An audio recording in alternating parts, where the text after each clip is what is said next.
नमस्कार दोस्तों, पताल चटनी की इस बेहद खास कड़ी में मैं आपका अमित चौहान स्वागत करता हूं। और इस कड़ी में हम बात करेंगे गौहा सांप के बारे में। अलग अलग जगहों में गौहा सांप को अलग अलग नामों से पुकारा जाता है, कहीं पर कोबरा, कहीं नाग, कहीं गौहा। बट इन तीनों का नाम एक ही है और भी अलग अलग जगहों पे अलग अलग नामों से जाना जाता है। जब भी नाग या कोबरा का टकराव इंसानों के साथ होता है तो एक बहुत ही खतरनाक स्थिति बन जाती है और इसी को हम जानने का इस वीडियो में हम प्रयास करेंगे। इस कड़ी को बनाने का खास मकसद यही है कि इस गाँव में अचानक से कोबरा सांप को देखे जाने की घटना अचानक से इतनी बढ़ क्यों गई। पहले यदा कदा कभी कभार ही देखने को मिलता था, लेकिन कुछ समय से बहुत बड़ी मात्रा में कोबरा सांप देखने को मिल रहा है। वीडियो के अंत तक बने रहिए और चैनल को सब्सक्राइब कर दीजिए। तो चलिए पता लगाते हैं।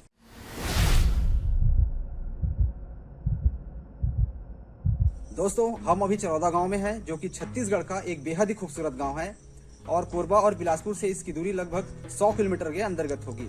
चरौदा गांव विकासखंड मालखरौदा के ग्राम जांजगीर चांपा जिले के अंतर्गत आता है और पास में अष्टभुजी अड़भार और महानदी के नजदीक में चंद्रपुर एक बहुत ही विश्व प्रसिद्ध तीर्थ स्थल मौजूद है।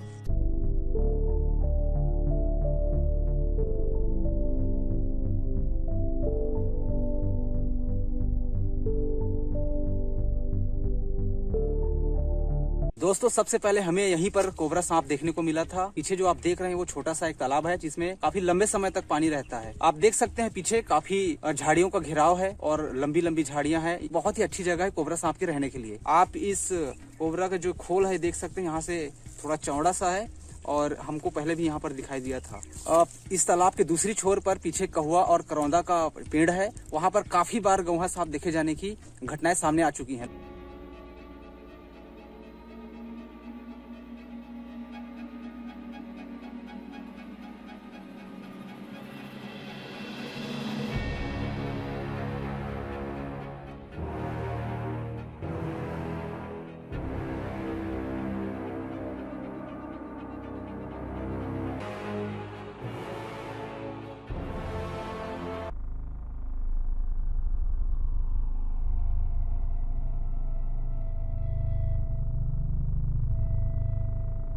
दोस्तों, एक दफा हमें यहाँ पर बहुत बड़ा कोबरा सांप देखने को मिला था। वो इतना बड़ा था कि बिल में समा नहीं पा रहा था। हमने उसे बाहर निकालने की काफी जद्दोजहद की थी। आप लोग ऐसी भूल कभी ना करें, ये बेहद खतरनाक हो सकता है। सर्दियों में धूप सेकने के लिए ये अक्सर दिखाई देते हैं। अभी हम जहाँ पर है वहाँ पर एक बड़ा सा बिल है और उसके नीचे बहुत सारे और छोटे छोटे बिल हैं। एक तरीके से ये उनके लिए, सांपों के लिए माड़े जैसा है।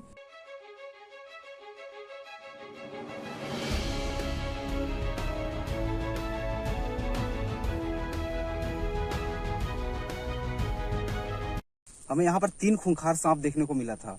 जब हमने एक साथ 3 नागराज को एक साथ देखा तो हमें ऐसा लगा जैसे हमने गॉडजिला या डायनासोर को देख लिया हो। हमारी पूरी टीम भागने लगी और भागते भागते इधर उधर सब होने लगे। फिर थोड़ा हमने रुका और हम कोशिश करने लगे कि चलिए इसके बारे में थोड़ा देखते हैं कौन सा सांप है और क्या है, पता करने की कोशिश करने।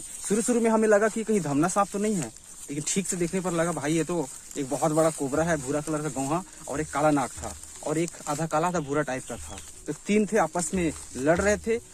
हेलो गाइस, हम लोग गए थे आम खाने और रास्ते में पीछे हमको मिल गया कोबरा सांप। इस खेत की मेड़ से होकर हम घर जाना चाहते थे, तभी मेड़ पर घास फूस की सरसराहट के साथ हमने विशाल कोबरा सांप को देखा। इतना बड़ा था कि एक पल के लिए सांसें थम जाए। हम लोग बाल बाल बचे थे। गलती से भी अगर हम इस मेड़ पर पैर रखते तो बहुत बुरा हो सकता था। अचानक से हमें हर तरफ से सांप ही सांप दिखे।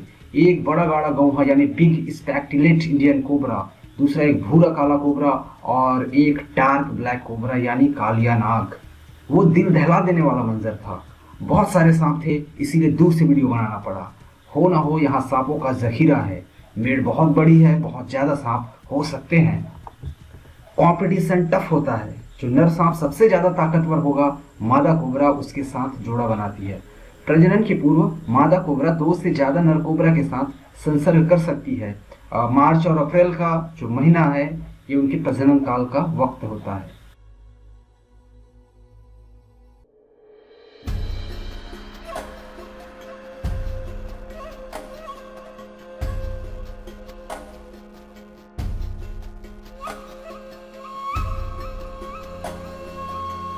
दोस्तों, पीछे एक बहुत बड़ा तालाब है और जिसकी मेड़े काफी बड़ी हुई है और यहाँ बड़ी तादाद में कोबरा सांप पाए जाते हैं।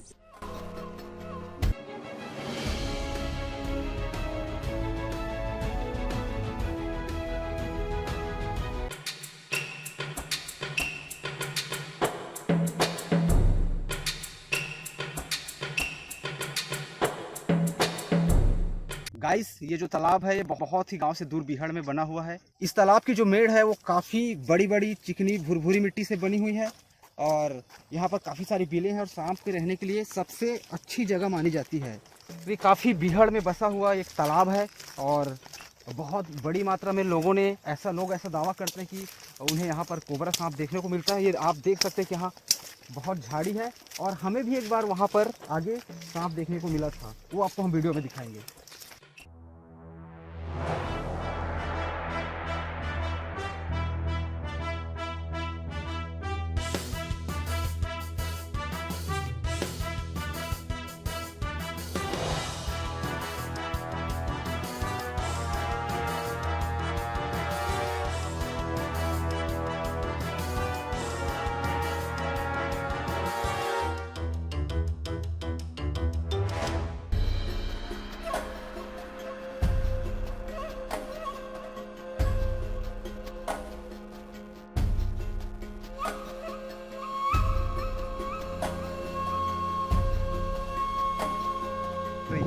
मुझे ऐसे लगता है कि आगे रास्ता जाम है, अभी आगे रास्ता जाम ही लगा है।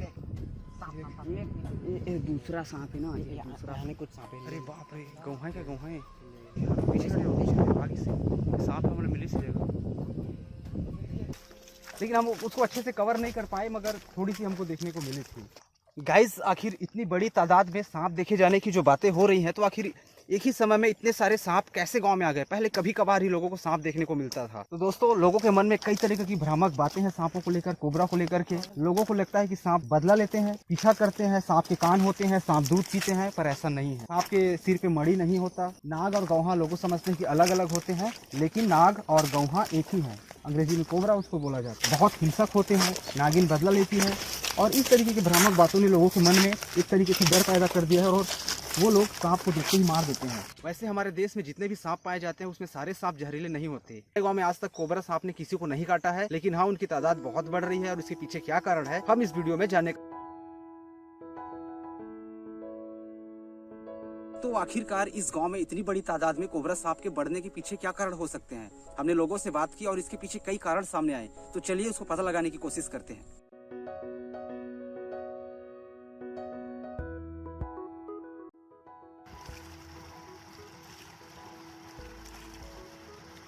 हम यहाँ पर बैठे हैं, वो गांव की एक छोटी नहर है जो कि बहुत बड़ी नहर से जुड़ी हुई है और ये गांव के नज़दीक ही है। कई दफ़ा ऐसा होता है कि नहर के रास्ते बड़े बड़े जहरीले सांप भी बहकर आ जाते हैं। ये जो नहर जहाँ से आया है वो कई जंगली क्षेत्रों से होते हुए ये नहर आया हुआ है। एक दफ़ा 10-12 फीट का बहुत बड़ा अजगर इस गाँव में आ गया था, तो हम कह सकते हैं कि इस नहर के रास्ते भी कोबरा सांप आ सकता है। खेत को पूरी तरीके से जला दिया गया है। इससे खेत के में जो जीव जंतु रहते होंगे, मेढक, जो दूसरे पक्षी, वो सब भाग गए होंगे या तो जलकर उसी में मर गए होंगे। और ये मुख्य रूप से सांपों का चारा होते हैं, तो अगर ये खत्म हो जाएंगे तो सांपों को चारा नहीं मिल पाएगा। अगर खेतों में इस तरीके की चीजों को जला दिया जाए तो एक ऐसा होता है कि जो खेतों की नमी होती है एक तरीके से वो खत्म हो जाती है। बिलों में धुआं भर जाता है, गर्मी बढ़ जाती है। आग लगा देने से उर्वरक शक्ति तो नष्ट होती है, साथ ही उसमें जो नमी है, ह्यूमरस है, वो सब भी नष्ट होते जाते हैं। होता यह है कि खेत जब गर्म होने लगता है तो सांप भागकर ऐसी जगहों पर चले जाते हैं जहाँ पर खेतों में आग न लगी हो और नमी जगह हो और जहाँ पर फसल भी न लगी हो। मेड़ों के आसपास जो बिल होते हैं उन बिलों में पानी भर जाएगा और बिलों में जब पानी भरेगा तो उसमें जो रहने वाले जो सांप हैं खेतों से बाहर निकलेंगे और ऐसी जगहों पर भाग के चले जाएंगे जिन खेतों में पानी ना भरा हो, मेड़े खाली हो।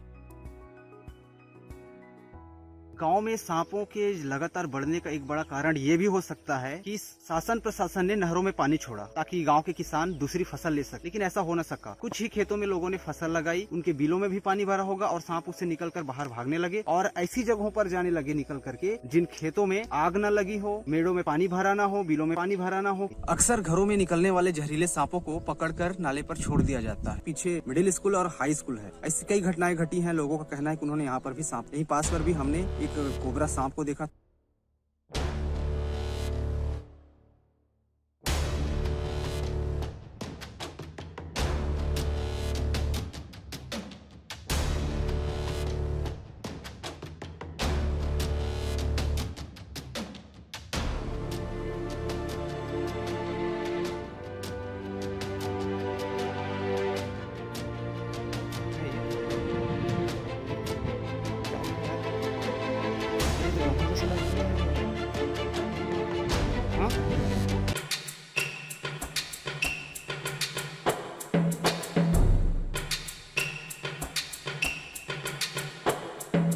जंतु लगातार धीरे धीरे विलुप्ति की कगार पर बढ़ते जा रहे हैं, तो वहीं हमारे गांव में जो कोबरा सांप है उनकी तादाद में वृद्धि हुई है। ये बहुत अच्छी बात है। आपको बता दें कि अभी मार्च अप्रैल का जो महीना है उसमें गेहूं की फसलें कटती हैं और जो दूसरी फसलें लगाई होती हैं उनके कटाव होता है। उस दौरान बहुत बड़ी मात्रा में चूहे हमारे खेतों के पास में आ जाते हैं और चूहे सांपों का मुख्य भोजन है। उन्हीं को पकड़ने में आते हैं और एक तरह से इन सांपों को किसानों का मित्र कहा जाता है। लेकिन एक दूसरी बड़ी चिंता की वजह यह है कि जुलाई के महीने में जो कोबरा के सांप है वो उनके बच्चे अंडों से बाहर निकलेंगे और जुलाई के दौरान ही, जुलाई के महीने में ही किसान फसलों की तैयारी करते हैं और खेतों की जुताई करते हैं। उस दौरान ऐसी स्थिति बन सकती है जब सांप और किसानों के बीच टकराहट की स्थिति पैदा हो, और अगर ऐसा होता है तो बहुत ही भयावह स्थिति बन सकती है। कोविड-19 की वजह से लॉकडाउन के दौरान अधिकतर लोग घरों पर ही रहते थे और इस दौरान खेतों आसपास के इलाकों में चहल पहल कोलाहल काफी कम था। इससे ऐसा हुआ, खेतों में बाहर जंगलों में रहने वाले जीव जंतु हैं वो अचानक शहरों में, गलियों में, गांव में आने लगे। आपने सोशल मीडिया या कई प्लेटफॉर्म में आपने देखा होगा। तो हुआ यूं कि जो खेतों में रहने वाले सांप थे वो भी पास में आने लगे, गांव के नजदीक आने लगे, घरों पर आने लगे और हमें बड़ी तादाद में देखने लगे। और हम काफी अलर्ट हो गए थे लॉकडाउन के दौरान, इसलिए हम जहां कहीं भी चलते थे बहुत संभल कर अलर्ट चलते थे।